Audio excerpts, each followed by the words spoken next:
నిజామాబాద్ జిల్లా వేములవాడలో ఈరోజు లేబర్ అడ్డా పైన భవన నిర్మాణ కార్మికుల సమక్షంలో మేడే 138వ జెండా ఆవిష్కరించుకోవడం జరిగింది.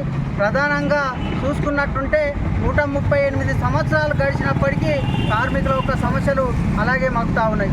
ప్రధానంగా చూసుకుంటే ఈ కేంద్ర బీజేపీ ప్రభుత్వం 10 సంవత్సరాల పరిపాలన కాలంలో ఇవాళ ఉన్నత స్థాయిలో నౌకర్లు ఇస్తాం, కార్మిక సంక్షేమ నిధులు కార్మికులలోనే ఉంటాయి అనేది విధానంతో వచ్చినటువంటి బీజేపీ ప్రభుత్వం ప్రధానంగా చూసుకున్నట్టుంటే 44 కార్మిక చట్టాలను ఎత్తివేసి టాటా అంబానీ ఆదానీలకు కొమ్ము కాసినటువంటి పరిస్థితి ఇవాళ బీజేపీ ప్రభుత్వాన్ని.